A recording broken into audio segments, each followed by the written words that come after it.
And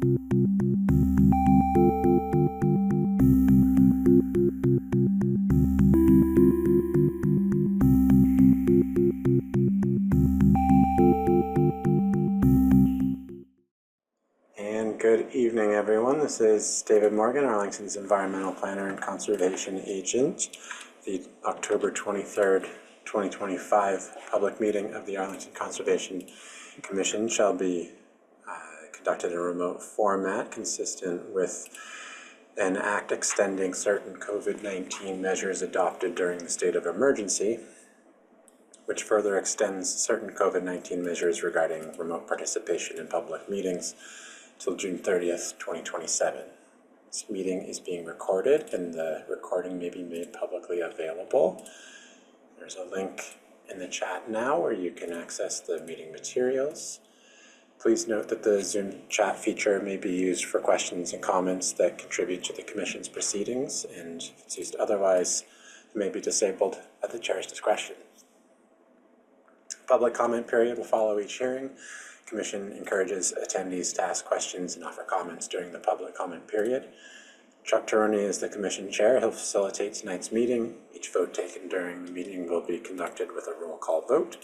And Chuck, we start with a review of the agenda and attendance, so over to you for that. Thanks, David. It's 7:05. We're starting the Arlington Conservation Commission meeting for October 23rd, 2025. We'll review the minutes, go over correspondence. Susan will have a small discussion about a bill that's being presented in the next couple of weeks. We have some discussion items: Sims, Mayor's Monarch Pledge, Native Planting Bylaw, Water Bodies, CPA Tree Liaisons Updates. We're going to talk about a budget item request. And then we have 40 Park Ave and 26 Reed Street as our two hearings for tonight's agenda. So let's just go right to our attendance, and I'll start with Mike Gildesgame. Present. And Susan Chapnick. Here. David White. Here. David Kaplan. Here. And I know that Brian McBride is not here for tonight's meeting, and Nathaniel Stevens will be arriving a little bit later. We have an associate member, Eileen Coleman, who I don't see out there, and Sarah Alfaro Franco. Not present. And that's where we're at. Okay, so our first item on tonight's agenda is a review of the minutes, and we should start with that, and those are from October 9th. My question is, which version of the minutes are we pulling up? Because Susan did one and Jackie did one. And they were fighting over one another which by one. like 15 minutes in communications and So what happened was I did it because Jackie wasn't here, and it was a miscommunication because she did it from the recording. So my minutes are much briefer than hers because you know how I summarize, and she writes a transcript. So which one you want to see? Did anyone put comments on either or? Which one has the comments from commissioners? Yeah, which one was posted to the Google Drive? That's probably the Yeah. one we should use because that's what Yeah. people saw. Right. Nathaniel did do comments in Jackie's version. So Then let's do that. Yeah. this also is the new template for meeting minutes. Soon our agendas will change and look like this as well. So, first time through, all pro forma. Nathaniel really just had some wordsmithing here and there.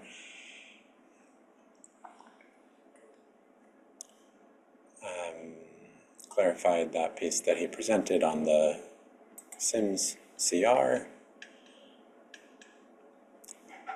I wish that he was here because I would poke fun at him for opining so heavily about how he preferred Monotony Brook over Bow Run, but he's allowed to have his vote. And that's really about it. We continued the hearings from that night without much discussion. Because we did the site visit at 26 Reed Street and quickly adjourned at 8:30, thereabouts.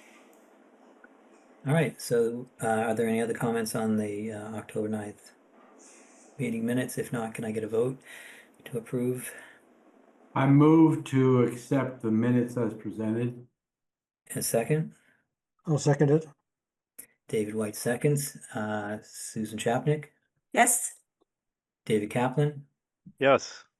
Mike Gillisgame, Yes, Chuck Teroni says yes. Who'd I miss? David White. David White. David White, what do you yes, too. say? Okay, we're good. All right, those are approved. So, second item on our agenda is correspondence received. It's all our correspondence that we received in between meetings is available on the conservation page. And if you're having trouble finding that link for any item that you're interested in, reach out to staff and they'll be happy to help you. Second item tonight for correspondence is we received correspondence and Susan's going to discuss it. So she wanted a few minutes to discuss the commission if they would support a bill. And I'll let Susan take it from here to talk about what bill she'd like support for. great. Could I share my screen? Should I be can able find to. the bill. Yep. Okay. Is this it? Let me see.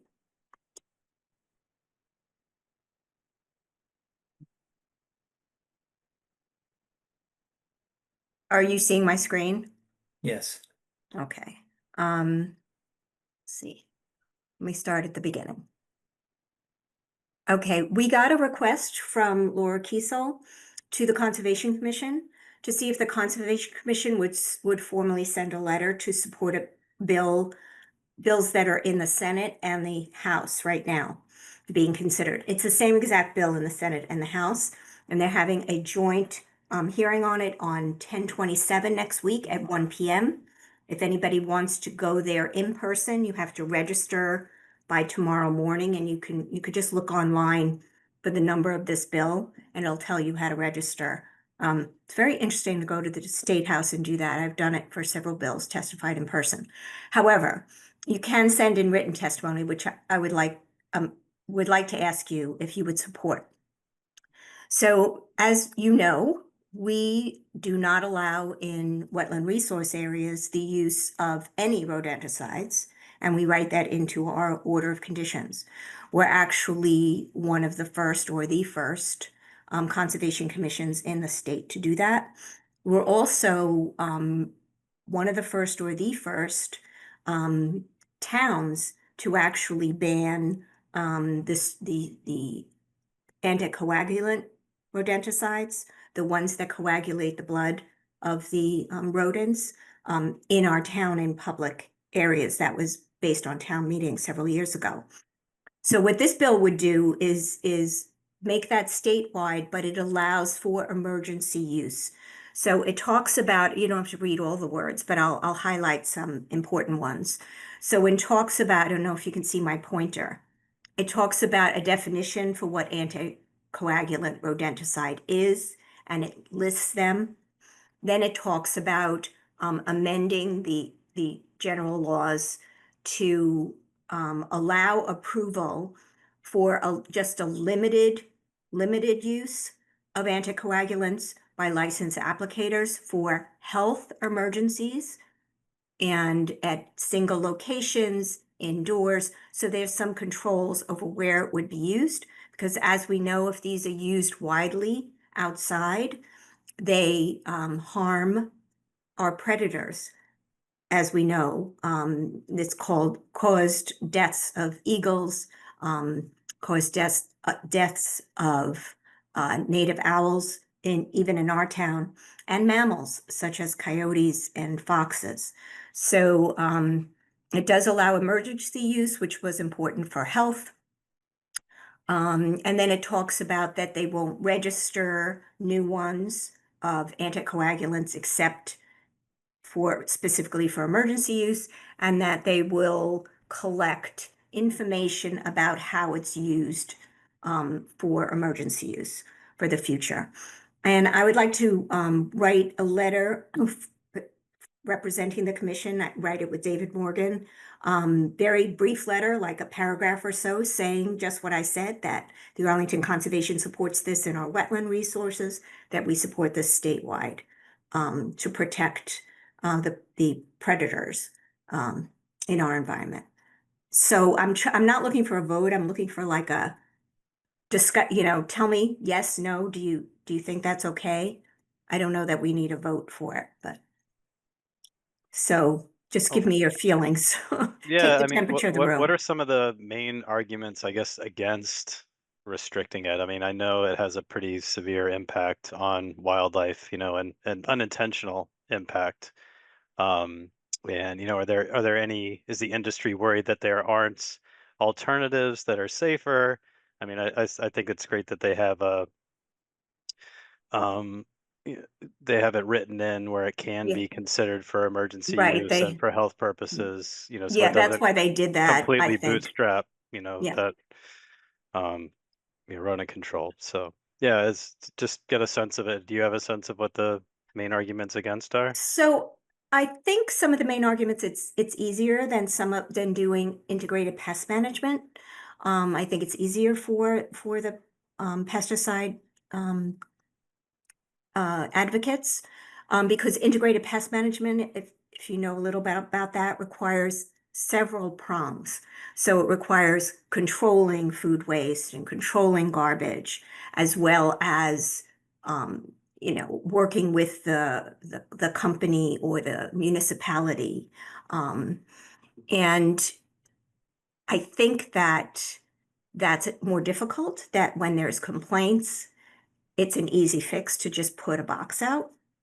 Um, I don't really know all of their arguments, to tell you the truth, because I don't advocate for that, so I don't know all of them, but I do know that that's one of them. Um, I also, I mean, our town already doesn't allow it on public property. So our town's gone through some kind of public process through town meeting to talk about this. They haven't, um, made that for private property too, but just public property. So there has been some review in the town already, through the Board of Health, about this issue. But yeah, I don't know all the cons. Okay, thank you. Yeah. I'm sure if you email Laurel Kiesel, who gave us the presentation on the fishing line, she knows a lot more than I do. She's the head of Save Arlington Wildlife, which is a nonprofit, and she has a lot more background on this. But I will say, And this, does it have the support, I guess, of the health department as well for, yeah, statewide, I guess, for this particular bill? that I don't know.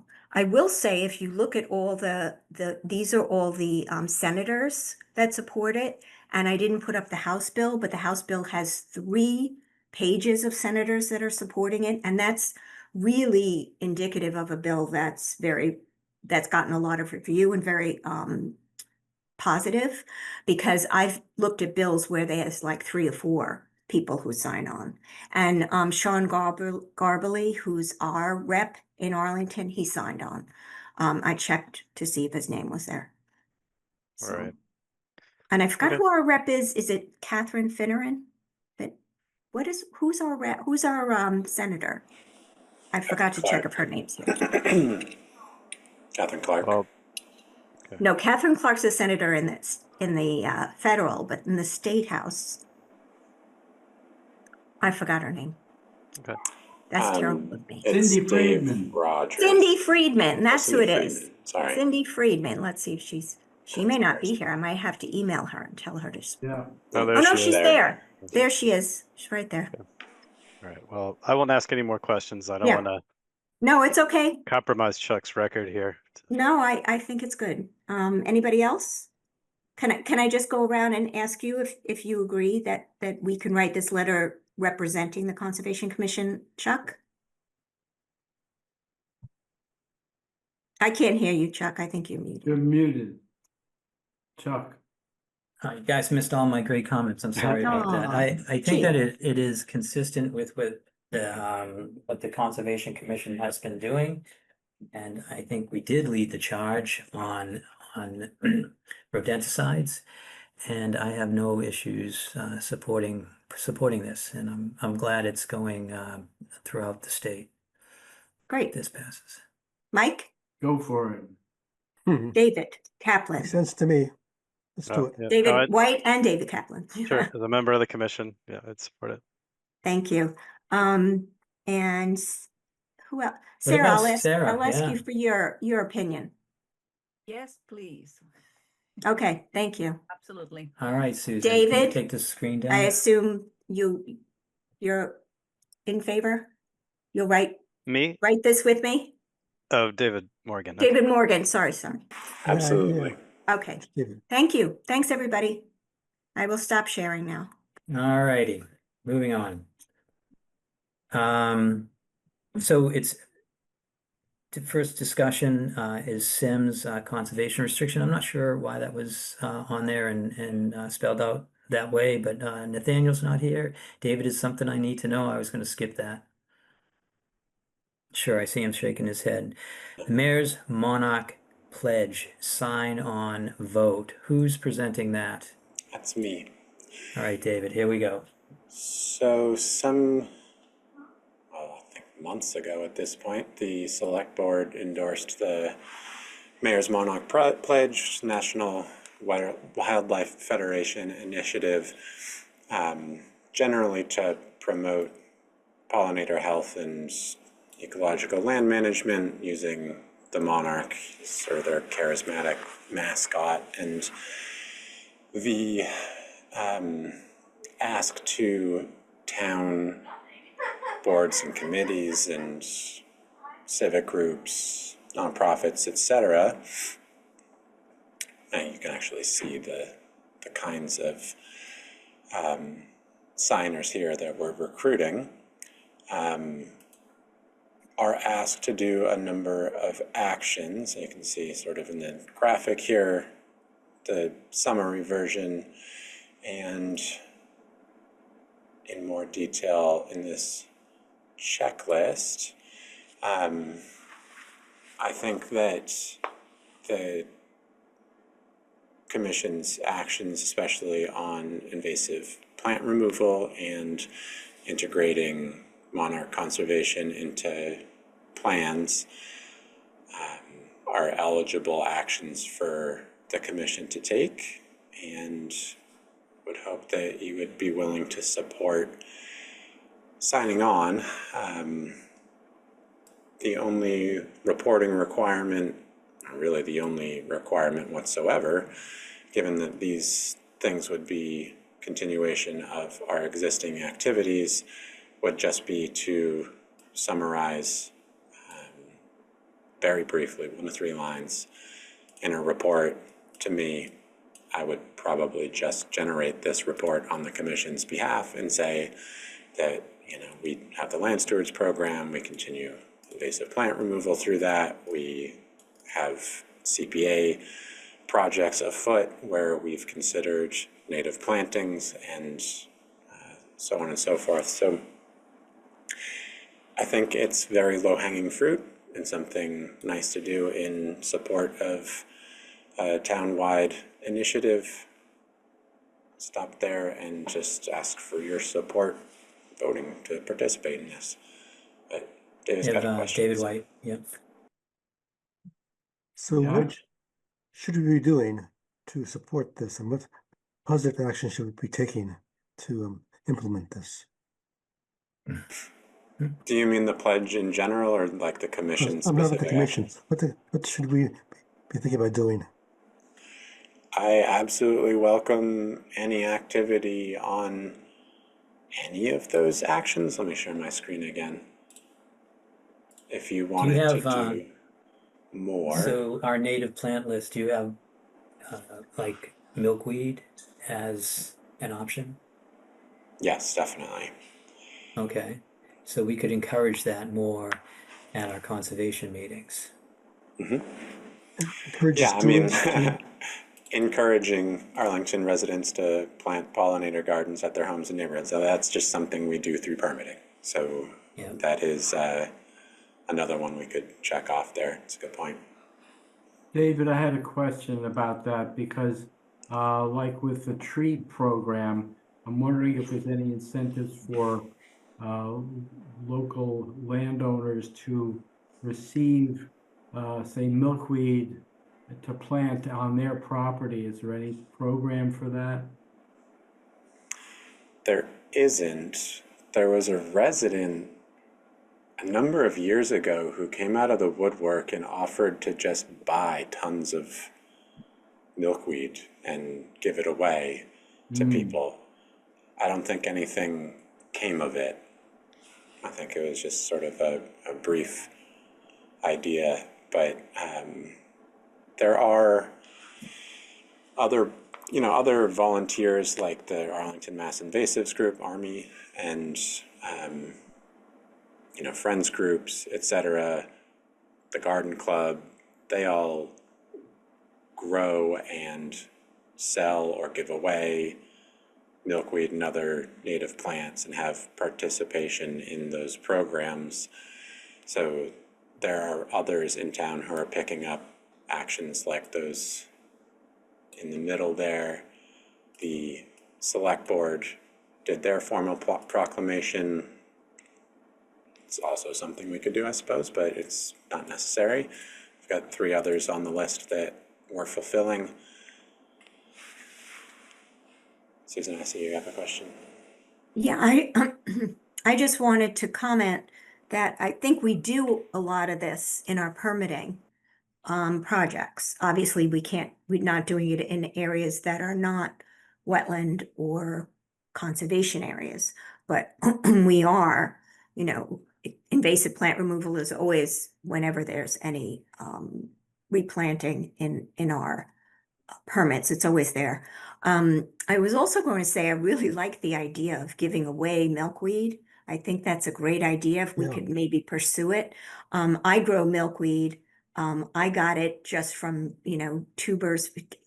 You can separate tubers of it, and it's so easy to grow that way. It's harder to grow from seed. But I'm wondering if the garden groups in Arlington would be willing to work with us to propagate and then separate some. Because they do need to be separated. I mean, they grow, once they get established, they keep growing. I mean, you'll get a whole stand of them, even in places you don't want them. So it seems if we could get maybe something with the garden groups to help us do that, that could be a fun project. I agree. Yeah. Happy to talk to folks about that. I also have the problem of overgrown milkweed in my yard now. Yeah. I'd contribute. Yeah. And also I think, David, that list of volunteers that we got from Town Day, that would be something a lot of those volunteers, I think, would like to do. Now we have a handout for next year's Town Day. Milkweed. Milkweed pods. Yeah. Why David not? Maybe Kaplan. milkweed pods, yeah, next town day. I was just gonna say I would support it, and we can sign off on it, and maybe we can just send our ideas offline to David Sounds as we good. have them. Sounds good. Thank you. I hear you, and I'll pick up on your theme. Moving on, we have an update on the water bodies working group from David White. Nothing really new. Things are moving along. It's the end of the season, and we'll look into reports and so on. And Hills Pond is still closed, but should open up pretty soon. There's a bird walk at the reservoir next weekend. What time? Do you have a time, David 8 White? to 10.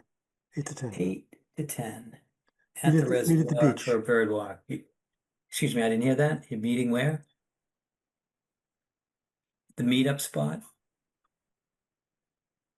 Oh, the reservoir kiosk. At the reservoir kiosk. Okay, So anyone who wants to attend the bird walk next weekend, 8 to 10, meet at the kiosk at the reservoir. Okay, moving on, we have CPA, but Brian McBride's not here, so we'll roll into a tree committee report from Sarah Alfaro Franco. We have not had a meeting since our last CONCOM. Okay, and we'll just look forward to when you do have a meeting. It would be, do you meet once a month, or is it just it's a little bit lighter in the fall with the tree committee? Wednesday of the month. Okay. Okay, David, anything from the recreation liaison report? Recreation Department liaison report? Nothing to report. I think we skipped an item ahead of our liaison updates. Yeah, I'm sorry, I'm reading off my notes. Okay. Tree reports. Oh, yeah. We're gonna save that just for a second because it's taking a little longer. Okay. All right. No, I know what you're talking about. You don't have anything. So as part of that Monarch pledge, it did ask that we integrate it into the park and town plan. That might be something to add to your discussion with Natasha and see where that goes. And I think anything on the open space plan, you'd be on that anyways. So, all right, we have 2 items left, and these might take a little bit longer. So the first one we're gonna go to is this is still in our discussion group, a native planting bylaw. And so I do not want to spend a lot of time on this. I reviewed this along with Susan, and I think at the end of the day, the vote's going to be that we want to look at it more. So let's try to keep this to 10 minutes or less. So David Morgan, This is an idea basically whose time has come. I think I've been talking about doing something like this since I got here, and after listening to town department considerations and all of the public input I've received over the years, I think we've drafted something that would be appropriate to pass at Springtown meeting, revising Article 6 to, well, I should say revising Title 4 to add Article 6 on native planting on public lands. And there is a good bit of language here. The summary is here: native planting requirements. Everything shall be native only with certain exceptions. No more than 25% non-native for ornamentation. Minimum of 30% of street trees will be native, and I'm going to skip down farther to keep reviewing exemptions because I mentioned it. Sports field surfaces, street trees, as I mentioned, provided that that 30% threshold is met and reported. Community garden beds, planters for ornamentation, like the things that we see on, streetscapes. And then landscapes of historical significance, which I am including specifically because of Town Hall Garden and the sort of sensitivity around managing that as an Olmsted firm design. Going back up to the top real quick, I've added limits on neonicotinoids that would phase those out in any plant materials purchased by the town by 2027. Prioritization of straight species, as our regulations do, and incorporating climate adaptive species, not just strictly ecotypical natives, but those that might be on the move and become neo-native. There's a reporting requirement, and here is probably the most significant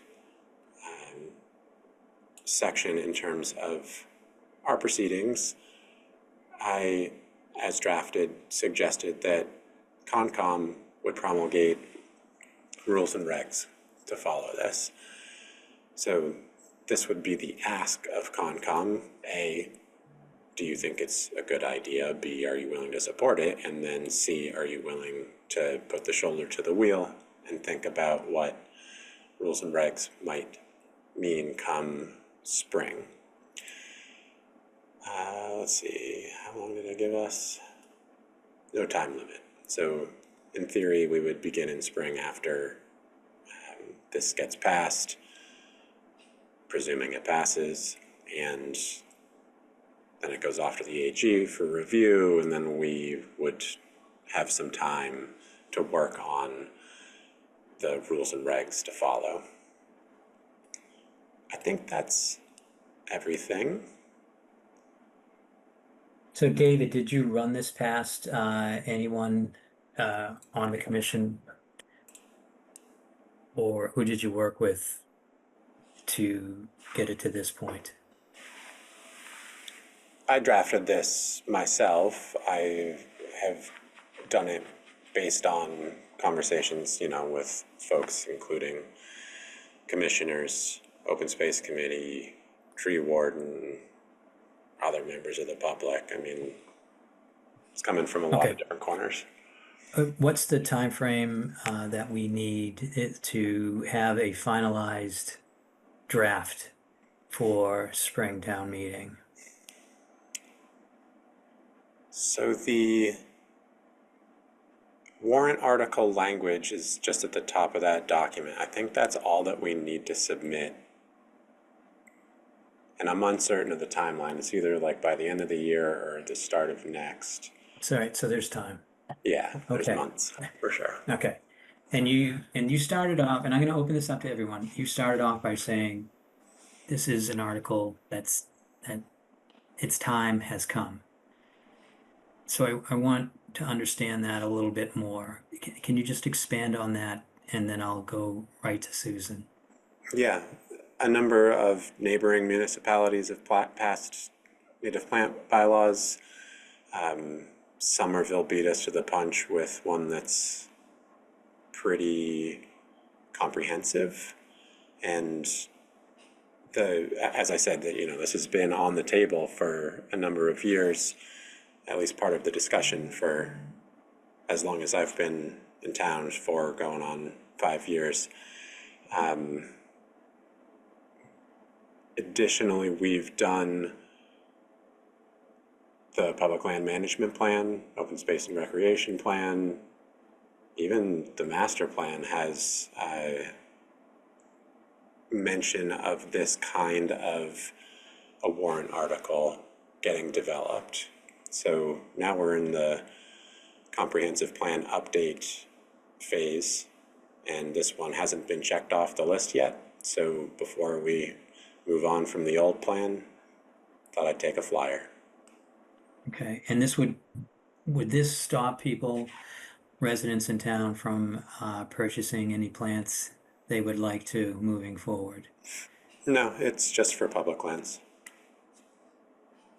Okay, and with that, I'm gonna turn to Susan Chapnick. Thanks, Chuck. I have a few questions and comments. First, I support the approach of having a bylaw in town that talks about planting on public lands. I think that's important. I think I need to do a little research, or I'd like to have a little more information. If Somerville's done this already, I'd love to see what they did. I feel we don't have the expertise on the commission anymore like we used to with Kathy, and having somebody who really understands this native landscape. because in one place you said natives and then you said, but 30% trees only, and then it doesn't have to be, so there's lots of exceptions and then neonative, ones that are coming up, and are we gonna word all that right? So I have some concerns there. And my largest concern, very frankly, is I feel that this commission has a lot on its plate, with water bodies, with budgeting, with permits, with conservation lands, with not being able to really get our stewards and volunteers off the ground. To take on something else and to say that we would be the ones writing the rules and regulations, I'm a little concerned that there isn't the bandwidth for that. I don't know where else that would reside in the town. Could it reside with open space? I mean, I don't know, but I'm just saying, I'm feeling that that might be too much for the commission, because I feel sometimes we don't get everything we really should get done right now, especially with the volunteers and the stewards. The fact that we've let that go for so many years, and we don't have the management to do that. How are we going to have, where are we going to find the people and the time to do this? To do the rules and regulations. So anyway, I'm concerned about that, but that doesn't say it shouldn't happen. It's my concern. Thank you. Yeah, it's a good idea. Mike, Gillisgame? Thank you. Yeah, I also like the idea very much, and I support that. I just had a sort of a quick question about neo-natives, because my understanding is that's a fairly imprecise definition for that term. And I'm wondering if we couldn't tighten it up a little bit by using a different term than neo-natives, because I may be way off base, but my understanding of the term is that it's sort of up and coming plants that have become native or becoming native. And I think that we may want to find a different term or more specific definition. Yeah, there's I cite to Northeast Regional Invasive Species and Climate Change Management Network, which I think is the body doing the best work on this topic of late. Admittedly, I do believe, just got all their funding canceled, so I don't know how much longer they'll be continuing to do and refine their definitions. So that is a significant concern for the future. I think their definition of climate adaptive species, which includes neonative as a category of a sort of larger plant palette, is really robust. But I hear you on the neonative question, like that is not familiar to most, and certainly not clear exactly, what will happen with a given species. So, good suggestion. So I didn't see who rose their hand next. Was it David White or Nathaniel Stevens? I'm sure Nathaniel Stevens will say David. So David White. Yeah. He's just a gentleman. Okay, I think it's a good idea. It's seems difficult to implement though. I'm also concerned about who would actually carry this all out. And one thing that came to mind was all these street plantings. People do these sponsored street plantings. Would that fall under this Because people have very definite ideas of what they want to plant in those boxes along the streets. So I'm just So it's a good idea, but those are exempted annuals that go in okay, on it makes it easier. planters and things Makes it like that. easier. Yep. Yeah. And it's not explicitly exempted, but I would expect the garden club would want to Garden add club, yeah. the traffic island plantings to the list of exemptions. I would like to discuss that with them, because I think like some standard for those would be nice, but it's also something that changes so frequently that I don't know if it really provides any ecological benefit. So, I mean, if the garden club separate takes us on as conversations. a charge of theirs, that would be very good. But I think we need to get more people on board with the concept rather than try to push it from our side. Mm-hmm.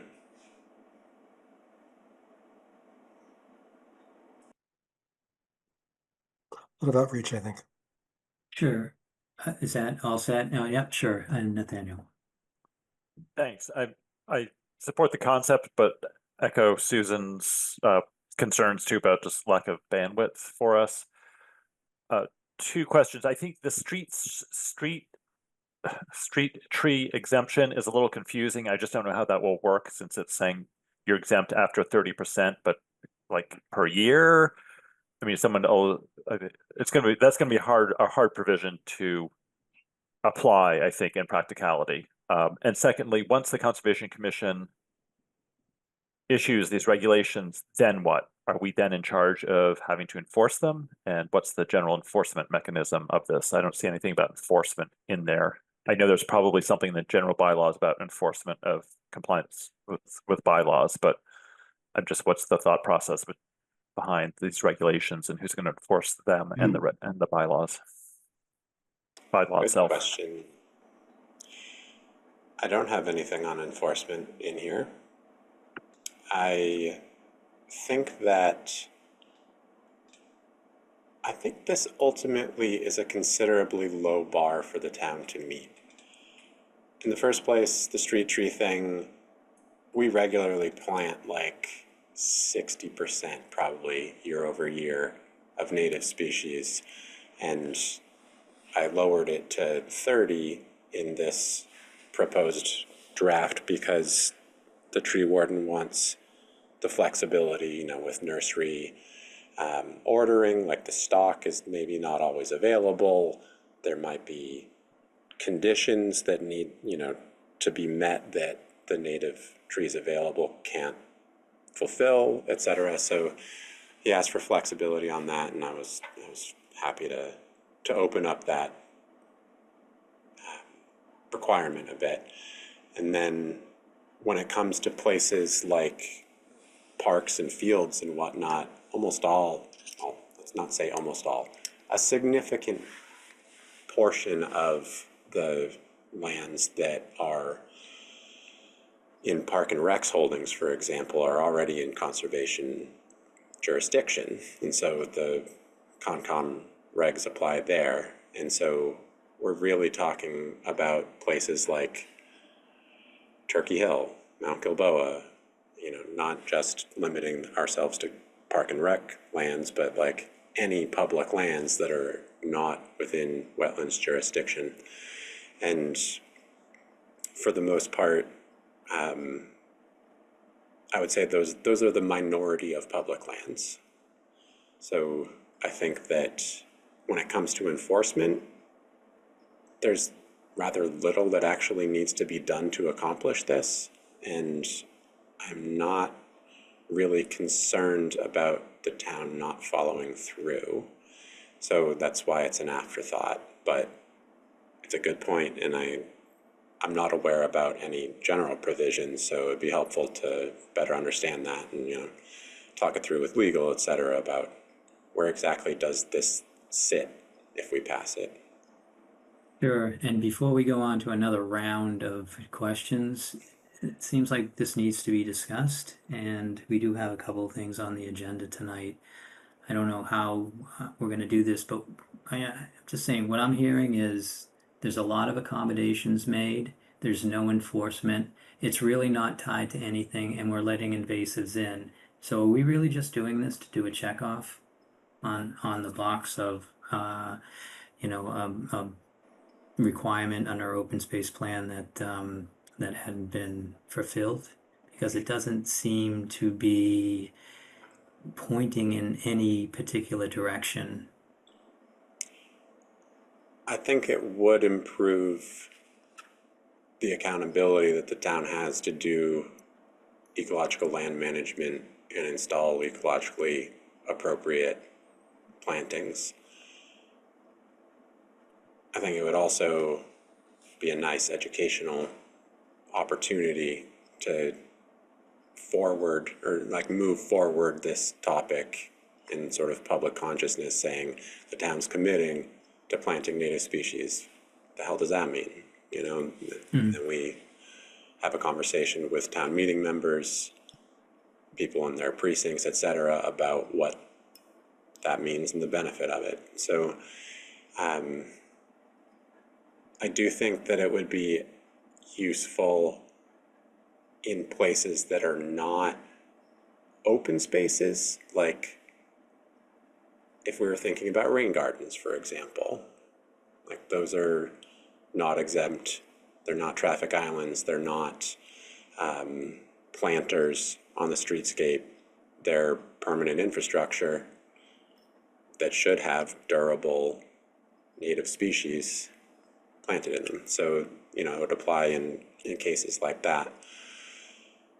I definitely don't want this to be a check off by any stretch. I mean, I mentioned the master plan requirement just because it's timely, and feel like, as I was saying, the sort of the time for this is ripe, put it that way. Let's move on to Susan and David, and then we'll see if we can conclude this discussion.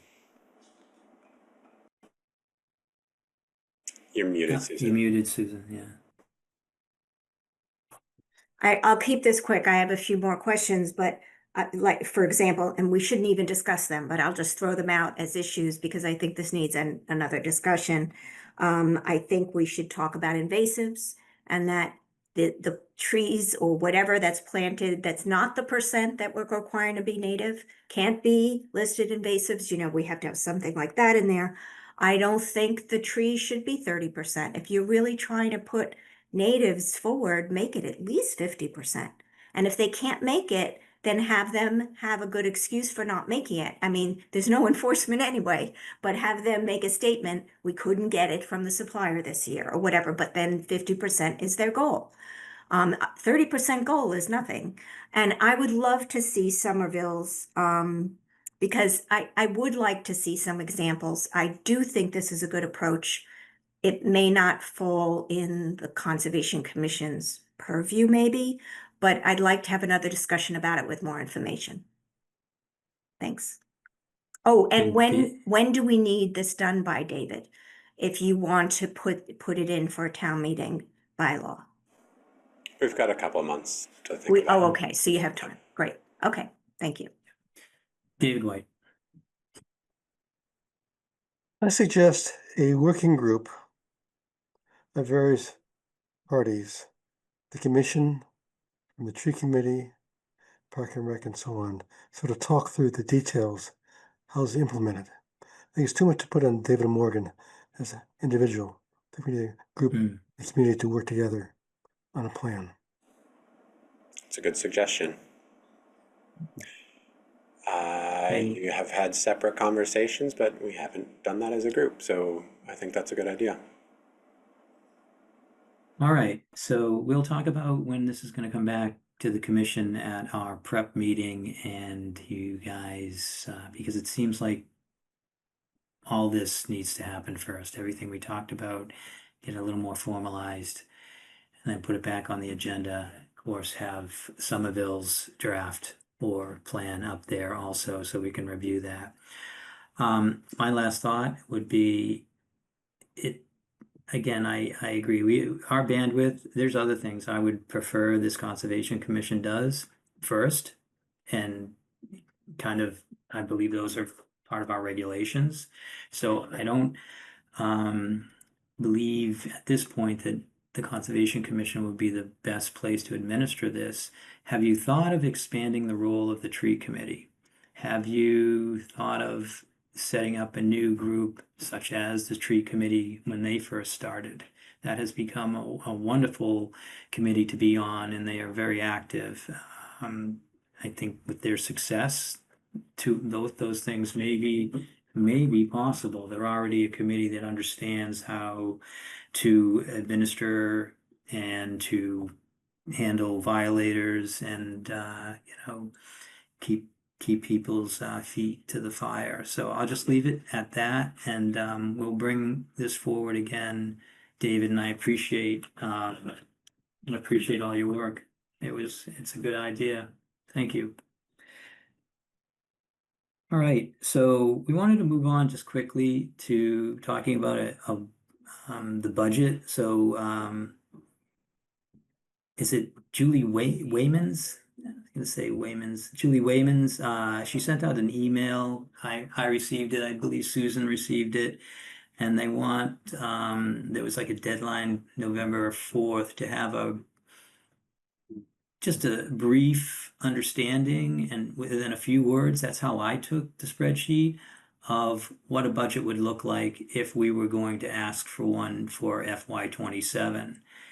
And so, David, not to put you on the spot, but you are on the spot. What is this something we can step in right now, or is it something you've already activated and we're trying to pursue a budget for conservation, which is what we've been talking about for a long time now? But so we don't want to miss this opportunity, and we'd like to see if we could catch up and put in a placeholder and then formalize it either by the 4th, or if we have more time with our placeholder after that. So floor is yours, David.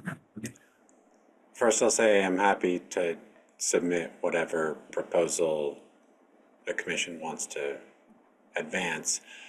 I had put in past years for things like signage, maintenance, funding for our properties, etc. I asked for native plant seed and any number of related things for volunteer activities and so forth, none of which ever got funded.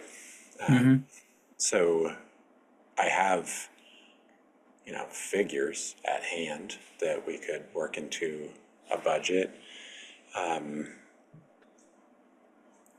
I would caution that, we had a conversation around my salary and Concom fees in the past year, and town manager's office was accommodating and figured out how we could get Jackie on board, for example, using those fees and sort of enhance our administrative capacity. So there's already been some thought put to staffing in terms of budgeting. And I guess additionally, we're facing a $14 million shortfall. So So isn't just bear it in Jackie's mind. being paid for through the town's state fees that we receive for permits, right? So it's all, Fees, yeah. yeah, so the town allowed us to use our state fees to pay for Jackie, and we should be careful about, overstepping what we do with They with the fees also, that we get to use through the legislation. I mention it because they considered the staffing piece already in terms of Jackie's position. Like we've officially added a staff position to the books, and then they absorbed my 10% of my salary, which used to come from Concom and Okay. is now coming out of the planning budget. So we've effectively gotten a considerable amount annually to I think put that's towards the piece staffing. I didn't understand. Okay, All right, thank you, David. sure. Susan, I see that your hand's up. Thank you. I just had a few questions. So I didn't think the town had to approve how we use the fees. Since It doesn't it's, sound like that's what's happened. They approve that we have an additional staff person and they support that. That's and we probably paid the additional staff person with our fees, but they right, did, but the planning department took the 10% that we used to give David because we couldn't do both with the fees. Okay, right. so that makes sense. Now, is this codified then, David? So I guess the problem with the budget, when we say, okay, we have no budget, but is this now, so the planning department in their budget, are they continuing to pay the 10% for you and that will not come out of Concom? And they are, Right. and there is going to be the position for Jackie, an admin position that's a formal position in the budget under the planning board? So the position itself is not funded, like Jackie's position is not funded because it's fee revenue based. Okay, But so technically there's a line item for it, but it's zero funded. because it comes out of the fees. Yeah. Okay. But your 10% of your salary to pay the rest of your salary is a line item in planning. Okay, well, that makes me a little more comfortable.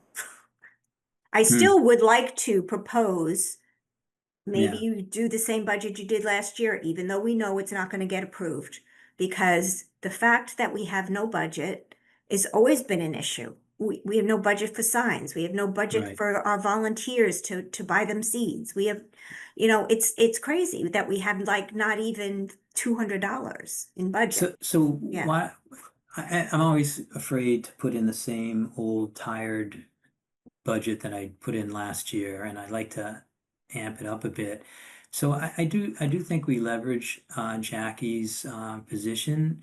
This is up for debate, but I would say that in order to get more site visits through Jackie, we would like to, fund. We're okay with the current system, but we're trying to get Jackie in the field more, and we would like to have an extra $5,000 to do that, or and maybe that's the total of what you had been asking before, but that could be part of the mix or something. But I see this as, just stepping up just a little bit from the conservation paying with our fees. And I guess we could wordsmith how that works, but as Susan, I don't think that we still don't want to have a meeting. We were going to suggest having a meeting with Claire and you and me and Susan, and to discuss this, and we can just discuss whatever comes up during that meeting and see what happens. And I think we're comfortable with each other. We've had many meetings, and just not to leave it on the floor tonight. Yeah, I'd be happy to schedule a meeting with Claire. I think that's a good idea. Okay. All right. But if we have to have a form in by November I 4th, don't know, 4th or something. Yeah, it's like the yeah. middle then of next we have week, yeah. to decide right now, or we have to have that meeting before the 4th. Right? You Yeah, we just have try all to have next that meeting week. before the 4th Oh, because and you're not here. I'm not here, but that's fine. You can meet without me. I'm okay if you meet without me. I just think this needs to move forward. Sure.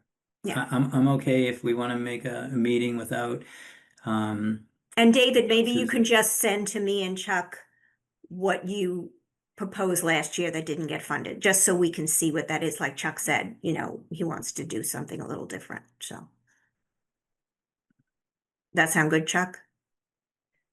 Yeah, I mean, I mean, really, I want to go to the meeting to find out, what Claire thinks. And Right. that would be obvious no matter what we have in front of her. If we have Claire's support to go ahead with this, then we can work on what we're actually, presenting.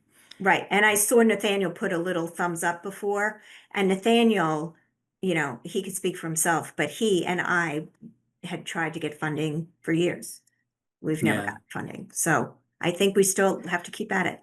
It's a funny thing. They always hire, conservation. No one's going to say yes. You're $5,000. It's like nuts, right?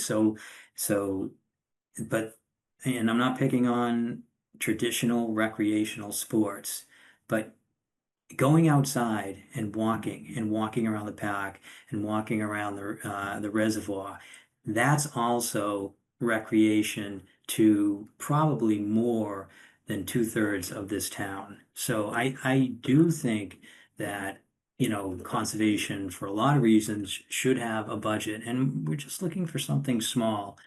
So hopefully, this bears fruit, and we get a little more money, and there's a more flexibility, because I'm concerned that we're going to run out of money at some point, and you know it's gonna be a big loss. Well, there's already fewer projects, if you notice, over the years happening. Some big ones like 40Bs, but fewer projects. There's Yeah. there's not a lot of space. But anyway, I'll shut up now so you can keep going. Okay, so we'll do that. We'll work on that coming up. And David, you can plan a meeting with Claire coming up and see what she says. And she may not have time next week. I don't know, but we'll see what happens. All right. We're going to get into our hearings tonight. So our first hearing is a notice of intent, file number 91372. It's for 40 Park Ave. The Conservation Commission will hold a public hearing to consider the notice of intent to repair a loading dock at 40 Park Ave in Arlington.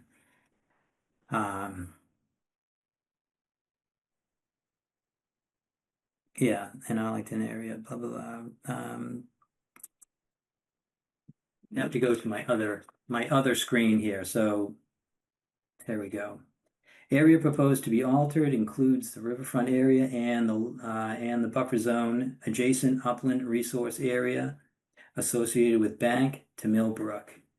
And with that, who's here to discuss this problem? Is that Rick Valarelli?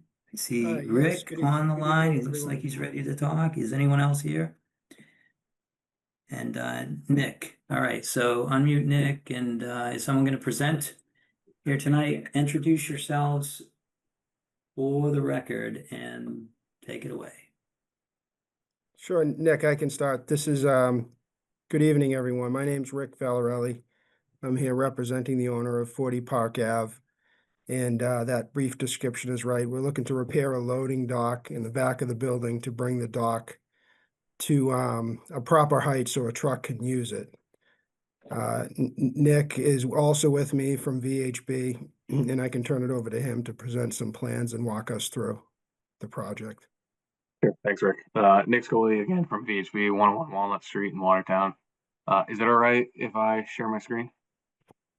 Yes. Okay.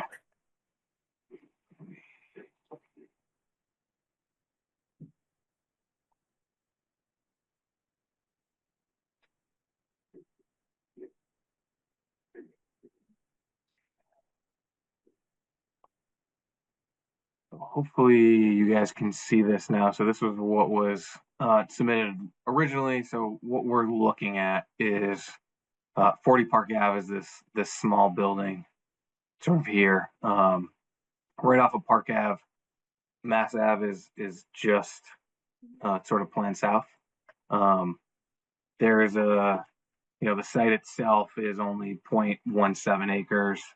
It's all previously disturbed. My understanding is there was some mitigation that has happened previously, just adjacent to Millbrook here. And what we're looking to do is the loading dock at one point was sort of bermed up. So it went from 4 feet reveal to no reveal, right? Basically a ramp was created in this area to basically back right up to that dock area. What we're looking to do now is just remove that material and bring it back to that 4 foot reveal so a truck could back up. You can lift up the back, sort of the loading, and wheel something right into the building. What we're looking at is, just paving this area, removing that material. It's about a 780 square foot increase in impervious area. Looking at that, it's all previously disturbed. We were out there doing a test pit, and I'll get into that in a little bit. I think that's a conservative number. We didn't take into account any of the concrete or the pavement that's out there, from old projects and whatever happened before. But as we were sort of digging in that area, we were pulling up slabs of concrete, some old pavement. We didn't take that into account. So this paved area is 780 square feet. We had, due to the increase in impervious area, we were proposing a leaching basin to just infiltrate this area, sort of pull the roof drains here. Went through for the stormwater permit received some comments from engineering, went out to do a test pit. Unfortunately, the material was significantly worse than we thought. So we ended up doing that at the end of last week.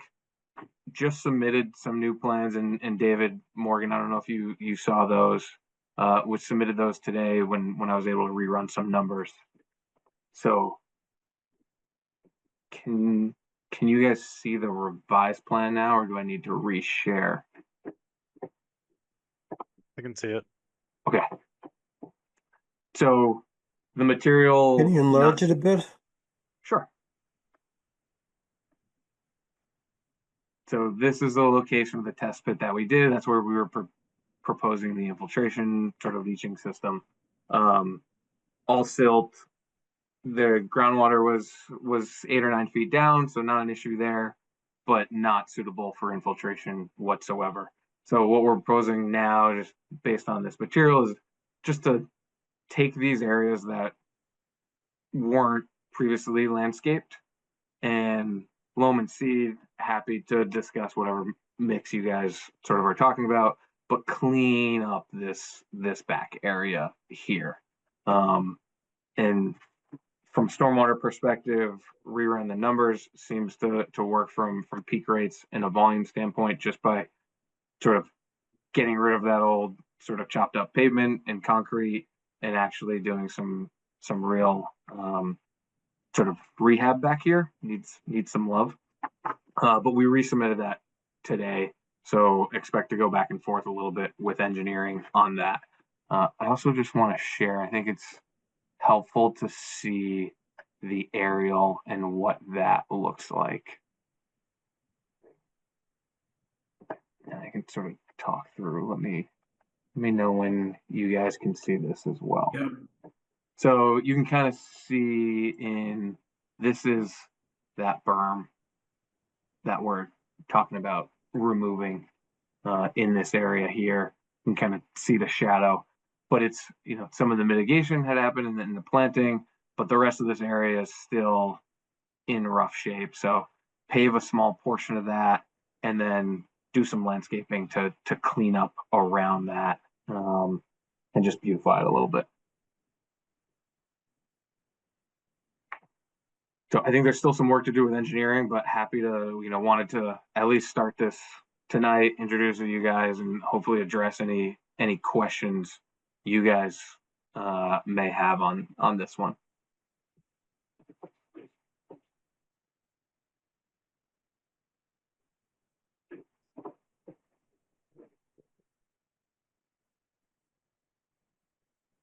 Chuck, you're muted. Mike Gilderscame, I'm gonna go with you because right, Nathaniel thank and Susan you. usually first. Thanks, Nick. Thank you for the presentation. I do have a few questions.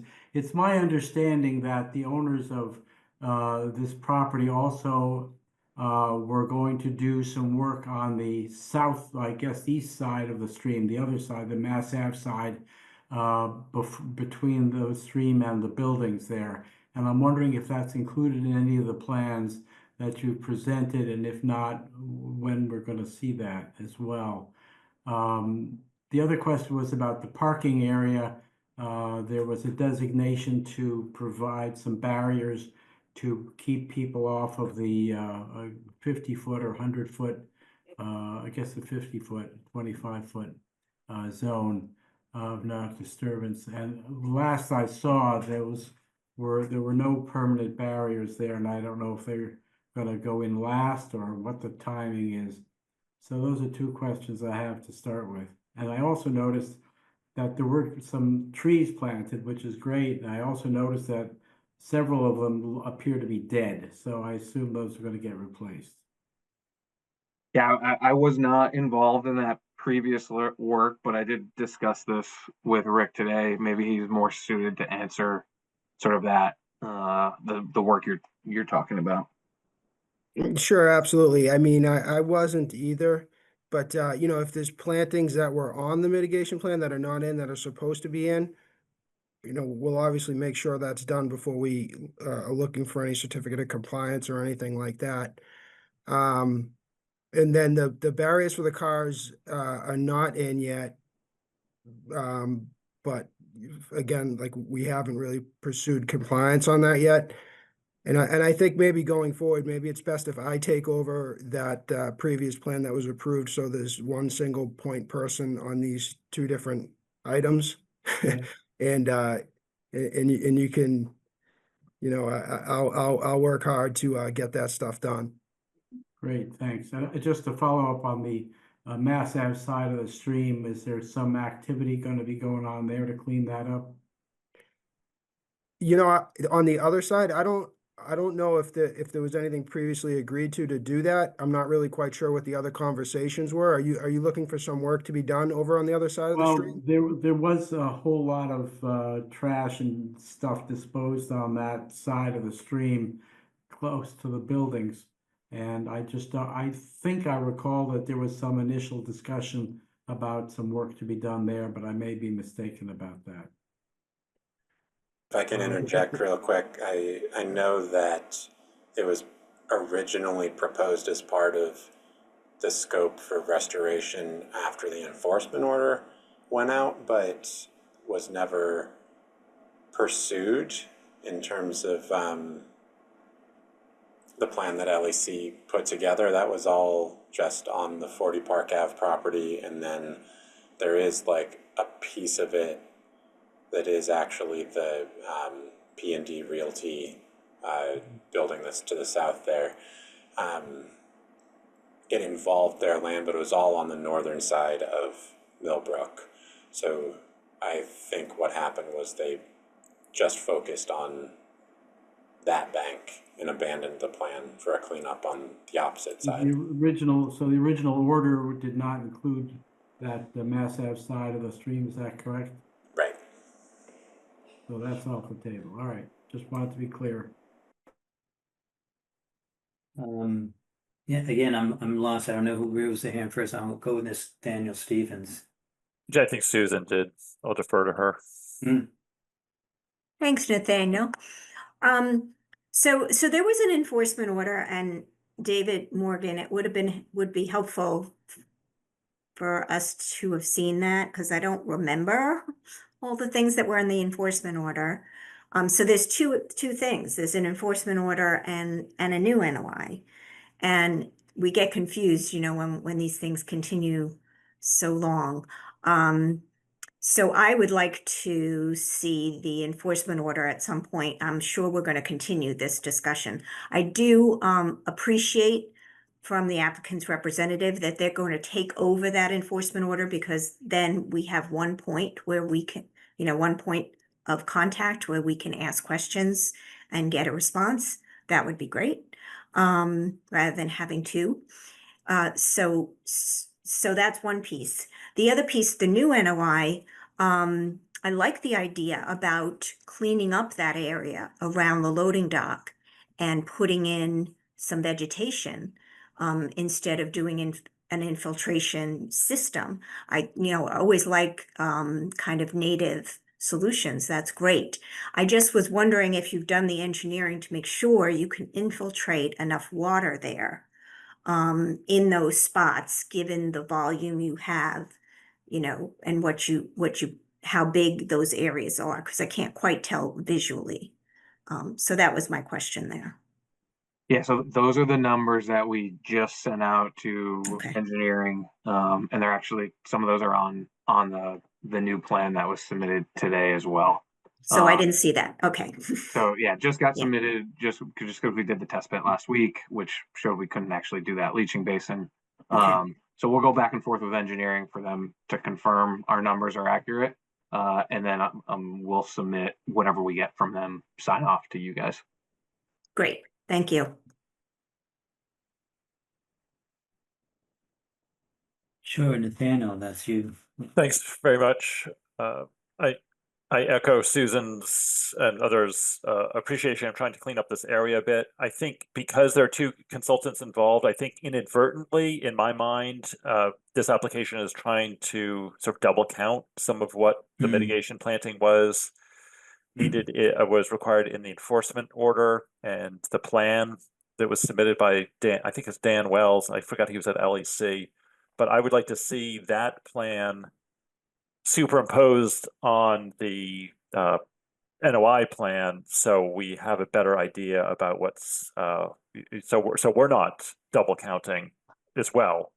So I think that VHB really needs to become more familiar with that and integrate that final approved enforcement order plan into the application. So they're not, we're not approving, they're not proposing double counting the mitigation that's under the enforcement order for this. So I feel that I can't make a decision until that is done and properly accounted for. Thanks.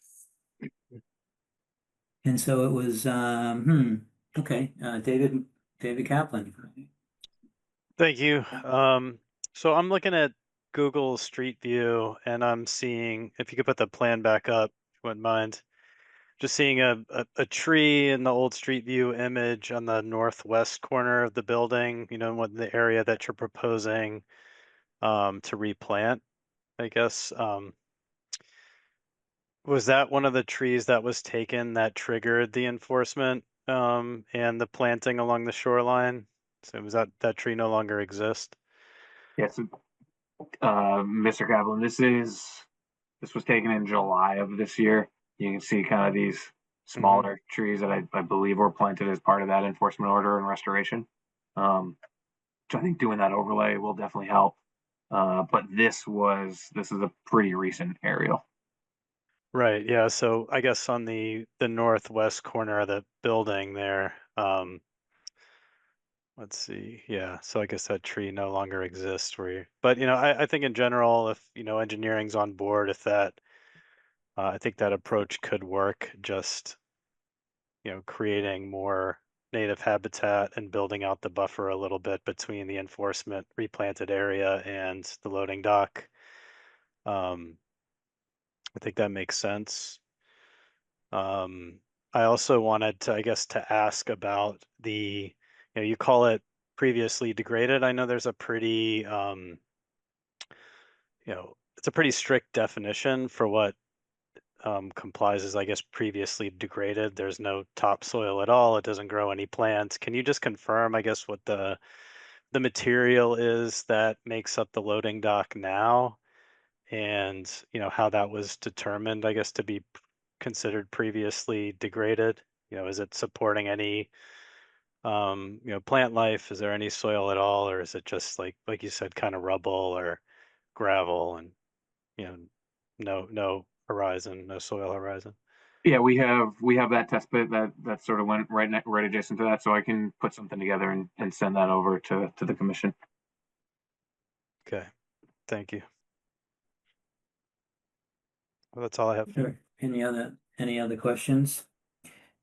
So I had a question on the riverfront area. So 10.585, it goes through checklists, and as part of that checklist, I was wondering if you are mitigating, if you are restoring, and how you're taking credit for that.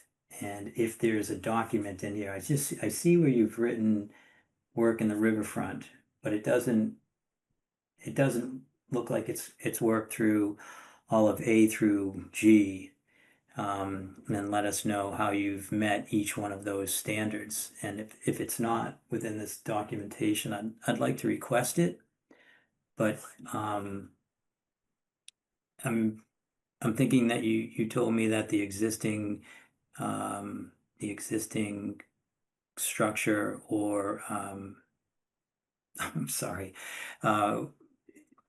the loading dock was about 700 square feet.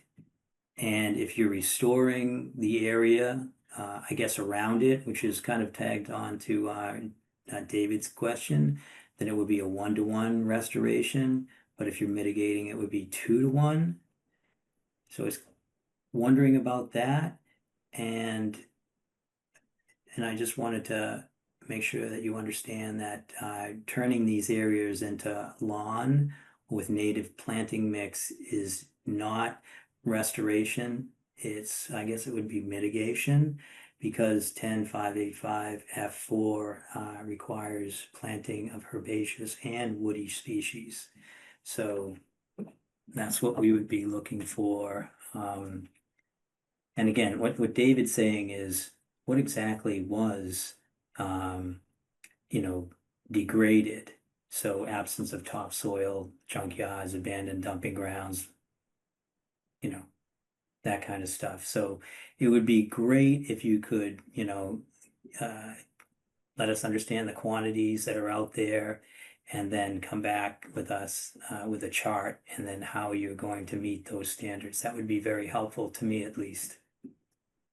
Yeah, no, not a problem. I know, apologies, our environmental scientist is actually at another hearing tonight. But I will get with her and run through all of that again with Rick, and sort of pull everything in a memo for you guys. All right. Any other questions from the commission? Any questions from anyone attending tonight's meeting online? Please use the raise hand functions. I believe it's in the reaction button at the bottom of your screen, and you raise your hand and we'll call on you for your questions. Seeing no hands, so I'm waiting a few more minutes for that, if anyone wants to ask a question at 40 Park Ave. All right, so with that, no hands are raised. I think we're looking to move this to our next meeting. Does that work for the applicant? Would you be able to prepare the information the commission asked for by the next meeting and have it here in time for our distribution date? Yeah, that should not be a problem. Okay, can I get So can I just Sure. ask, do you need a summary of what we requested? I believe I took some good notes and should have everything. Okay.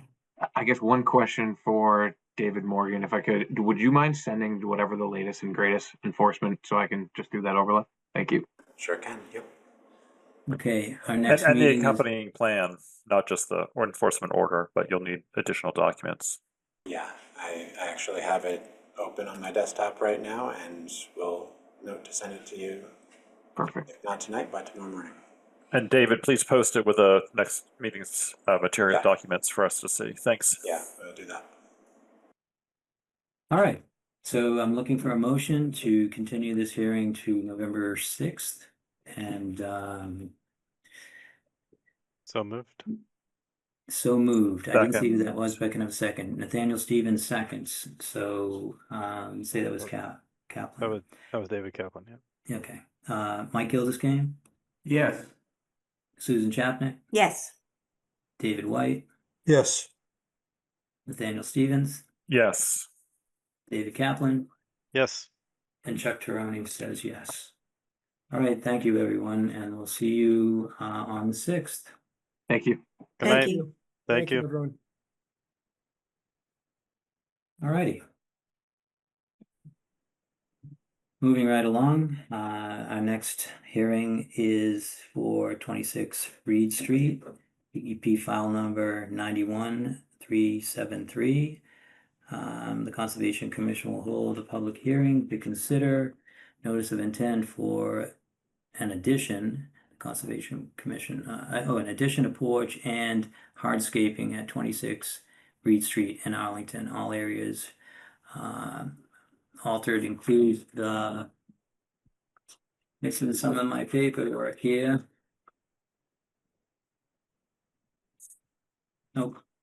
Well, maybe we can just start up with an explanation of the project from the consultant, since I've lost the second half of my agenda. But just it's LEC, sure. Just Nicole, introduce yourself for the record, update the commission. We took a site visit last Wednesday. I'm going to go to one of the commission members that was there, and then they're going to talk about their site visit. So first, bring us up to date since our last meeting. Great, of course. Thank you. Good evening, commission members. Nicole Ferrara from LEC Environmental. on behalf of the applicants and homeowners who are also in the audience today. So we filed a notice of intent to construct a second-story addition and a garage expansion, as well as expanding the front porch within the bordering vegetated wetland buffer zone. So I just shared my screen here. We have our BVW in the back. It was nice to meet with you all last week to discuss the work and get some feedback. We have again our buffer zones in orange. As mitigation, we're proposing a rain garden with downspout connections. This back fence is going to be replaced and partially relocated. And then we have our front porch and step expansion off the front, as well as a permeable paver driveway off the side of the dwelling. So when we were out on the site, we talked about some comments, including the rain garden being expanded. So we expanded that from 190 square feet to 256 square feet, just to accommodate some more area for the runoff from the roof here. Also are going to have flared ends at the downspouts to dissipate the velocity of the water so that, no erosion will occur in that area. There's also going to be a slight berm around the rain garden just to improve the holding capacity of the garden itself. And then we did include some rain garden notes, including that the rain garden is going to be dug by hand, to preserve the critical root zone of that maple that we discussed in the back there. And then any cutting of tree roots that are bigger than 2 inches will be done under the guidance of a certified arborist, just to ensure that it's done properly. We also disconnected the front 2 downspouts. They're going to be just directed towards the lawn and sheet flow instead of being proposed to go to the back of the rain garden. So that'll, limit the amount of water that's going to the rain garden, which, will hopefully not overwhelm it. And then the last change that we had is actually on our mitigation planting plan. So we had within the planting plan a azalea that was it was native, but it does better in southern areas, so we've just replaced the flame azalea with a pink azalea that does better in New England. And then, of course, we adjusted the size of the rain garden on the planting plan and added 2 more shrubs to account for that size. And I believe that is all the changes to the plan. I'm happy to turn it over to the commission to answer some questions. Sure. No, we're going to go and talk. Thank you for that, Nicole. On August 17th, the commission, Susan, Nathaniel, Mike, and Brian went out there to the site, and I'd like to get a site visit report before we start asking questions. So I don't know if Mike Gilderscane wants to give us one, but if not, Nathaniel Stevens has his hand up. So it's Let Nathaniel. Nathaniel go. I think Nathaniel can do that. Are you there? Yeah, Nathaniel, you're all set? You want to give us your site visit report? Maybe he froze, I'm not sure. Maybe he froze. Sorry, I'm having internet trouble. Sorry, can you guys hear me? Yeah, we can hear you. Okay, sorry, And I'm if getting you signs missed of my all that, we were Yeah, thanks. sure. We were hoping you would give us a site visit report. Sure. Yeah, thanks. I actually had a question, but happy to do the site visit report. Yeah, we were out, had a very helpful site visit, looked all around, raised the issue, just discussed the issues that have been addressed. Frankly, with this, we looked at the rain garden, explored whether it could be enlarged, and also we had concerns about too much water going to it. So we suggested taking, since it's going to be a gabled roof, maintaining the front, the street side going to the street, just so the rain garden doesn't get overflowed. The only thing that wasn't mentioned, was that there was a hose connected to a sump pump that went right to the wetland, and we asked that that be removed immediately. So I assume that was done. It sounded like the homeowner was going to do that afternoon. Just pull it back closer to the house so there's more sheet flow. Yeah, this has been taken care of on the other day. Good, thanks so much. But I think those are the main issues. The only question I had was the berm. Nicole, if you could just explain that more, how high is the berm going to be, and what's it going to be made out of? Yes, great question. So I'll just zoom in a little bit to our notes. I know it's a little small font. So it'll be a soil berm about 6 inches high and about 6 inches wide, just to, kind of contain slightly the water that's in there to prevent it from just, shooting over to the BVW on the other side. And is that berm going to be? it's yeah. I appreciate the intent. I'm just wondering, are we going to have a soil pile just flow into the wetland? I mean, what's going to stabilize it, right? So there'll be a layer of the stone, I believe, over top the berm that'll help stabilize that soil. Is it the soil that's comprising the berm? You said it's a berm. The berm's going to be made of soil, so to me that's almost like a pile of. I would expect that there'd be something on the berm itself to stabilize it. Am I making sense? I think what you're showing me is a cross section of the rain garden. Maybe I missed that. That's the permeable paver. Oh, sorry about that. Sorry. Yes, Yeah. this is the rain garden. So the stone would be ideally up on top of the berm to contain the soil. Okay, thanks.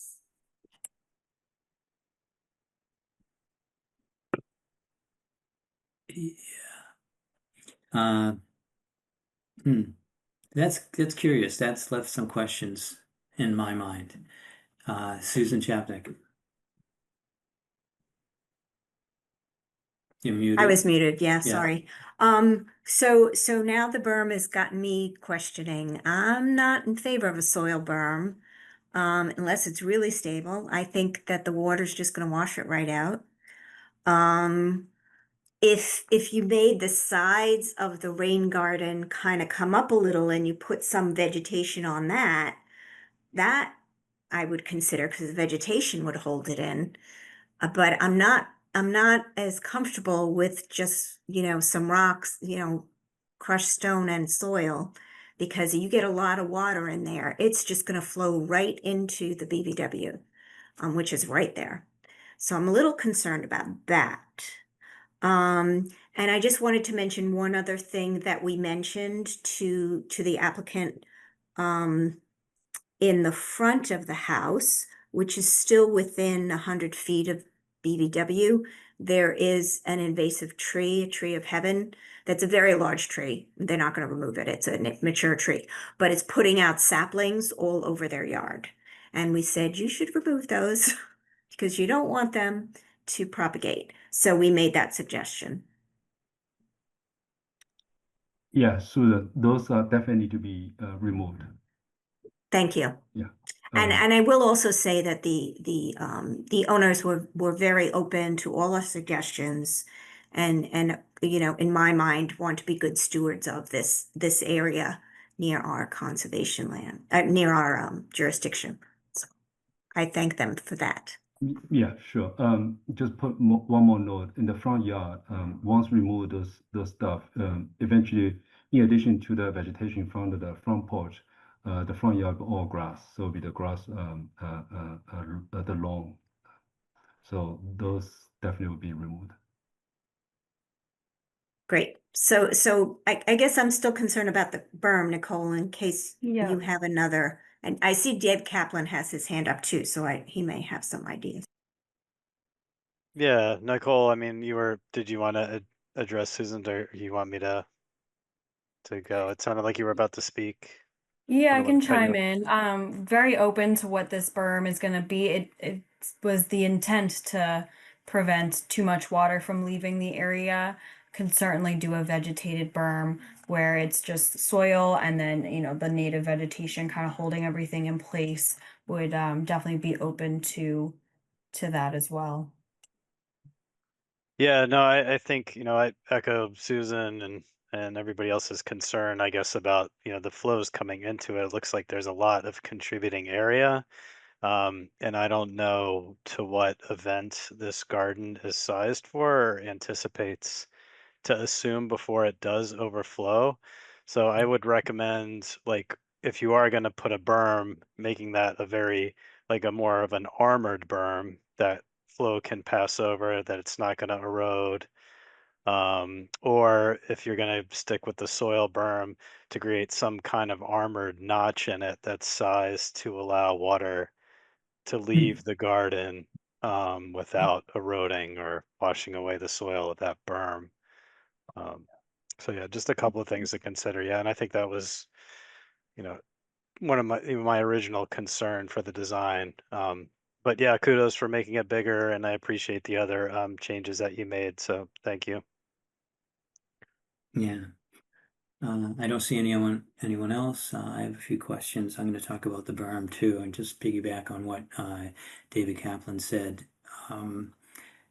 Yeah, it is surprising that, so I don't understand everyone that was concerned about how much water is going in there. I missed that argument, but it is just, I guess, what the back of the house, the back half of the house is going to go into this berm now.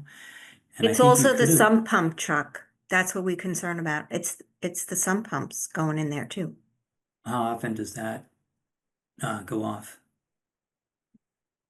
I didn't. Whenever it rains, I think. Well, we could ask the applicant, but that's what No, he. I was just wondering. I mean, because it looks pretty sizable, and I think what David's saying is it could be designed to a certain level and then have a spillway, an armored spillway over it, and then you would be delivering the water directly into the wetland. The way you have this is the water's coming off the front of the house. I guess if it was bad enough, it would go down the street and then down that the easement there and just go back into the wetland that way, and just avoiding the rain garden.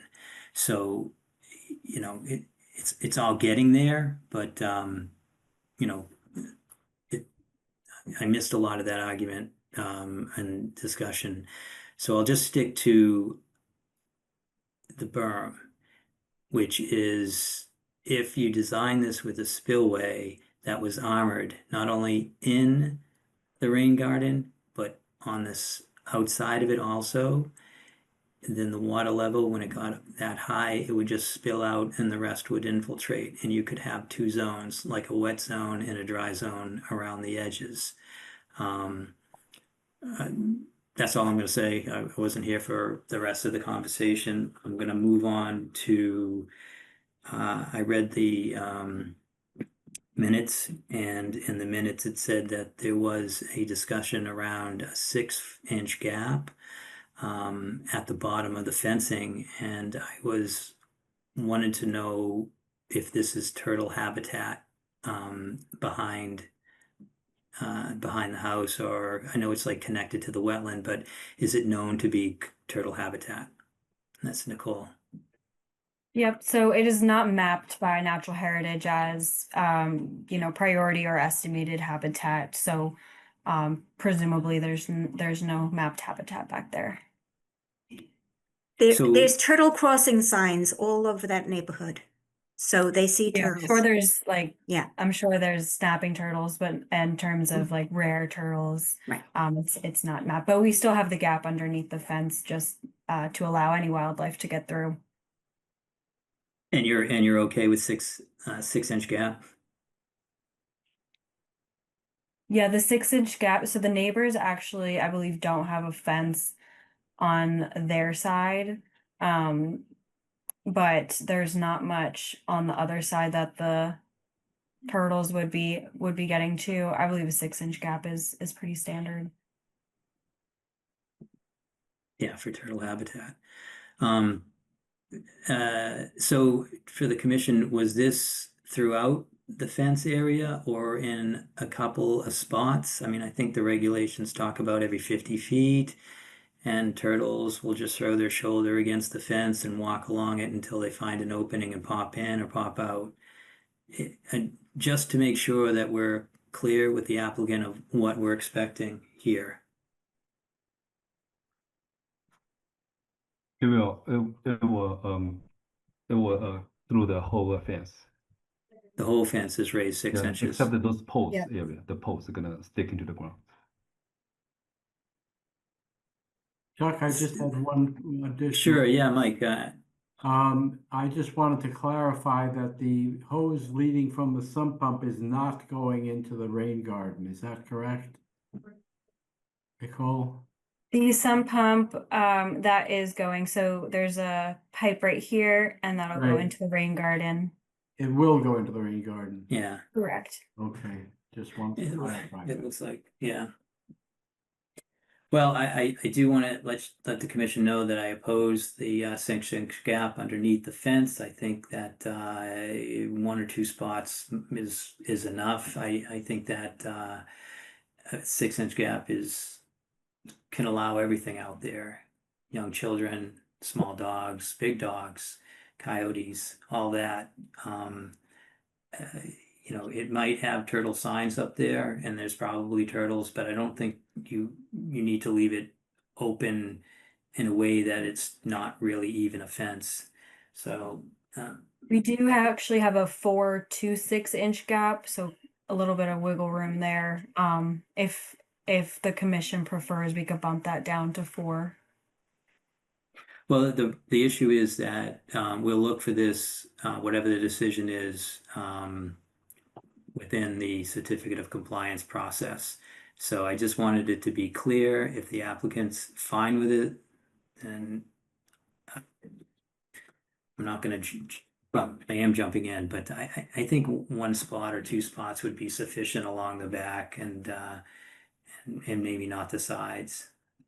But Chuck, I think that's a good comment. We can do that. We can the panels, every other panels, for example, to raise that gap. We can do that way, or we can consider that length. We can give probably over 3 or 4 panels in total have that gap. Every other panels probably no gap like this. all right, sure, we'll take that into consideration. And David Morgan rose his hand's raised. Yeah, Nicole, I have a question about the catch basin to the rain garden, that pump the sump pump discharge. Is that just regular like PVC pipe underneath? Yes, I believe that'll be JQ. That's a moved sump pump, and it'll be constructed of like a PVC pipe. Okay, I see 4-inch drainage With now. the 4-inch PVC pipe. Okay. Wondering that I'm thinking about the street trenches that Arlington's installed for green infrastructure and the rights of way with perforated pipe and crushed stone underneath it. I'm wondering, in order to minimize the amount of discharge to the rain garden directly, if you might do something similar and allow that to infiltrate directly underneath the pipe, and then there's less volume total going into the rain garden directly. I don't know. Do they have the pitch for that? If it's, traveling at a certain slope, it's not gonna stay in that pipe long enough to really affect, To infiltrate, yeah. to infiltrate unless it backs up into that perforated pipe, and it gains some capacity when it surcharges the pipe or when the rain garden fills up. Looks like a 2-foot change in the topography to the back. It's like slopes to the back. Yeah, I think 2 it's a good feet idea. Yeah, over to try to look for opportunities to maximize the recharge, but I'm not sure it's. Yeah, it might not be it. Okay. But thank you, David. All right, any other questions from commission members? And Nicole, could you take this plan down? Oh, yes. Any questions from abutters? Just use the raise hand function. I'm not sure we have any. Oh, Susan Stamp is here, but any abutter questions? back to the commission for more comments or a motion to close. Motion to close the hearing. Daniel Stevens made a motion to close. A second.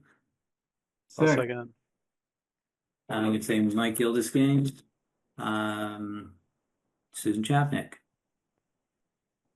Yes. David White. Yes.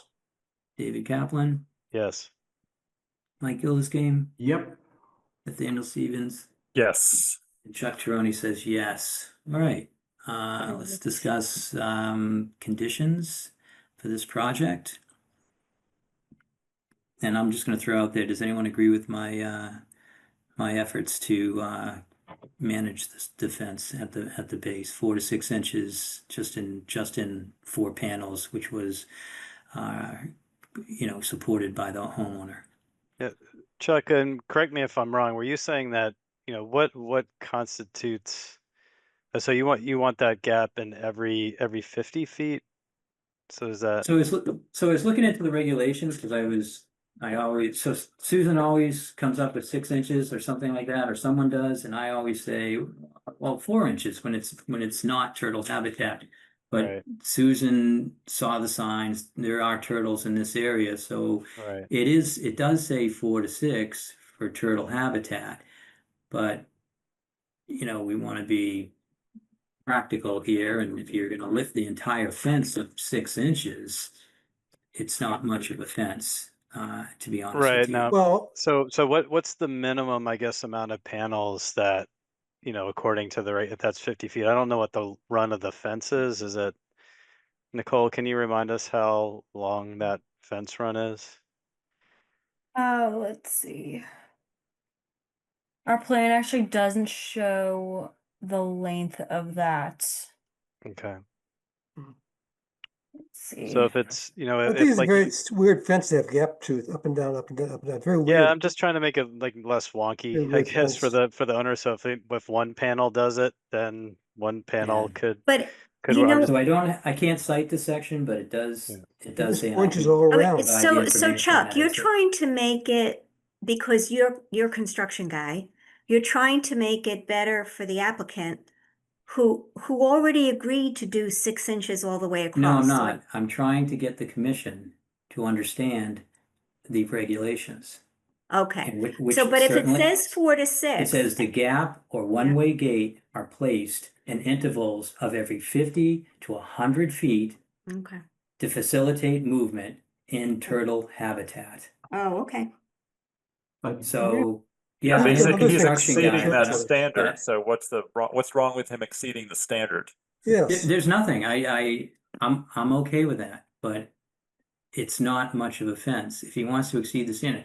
And I believe that we've also agreed to just a couple of openings in some other spots, and it wasn't me that came up with that idea, just to accommodate someone.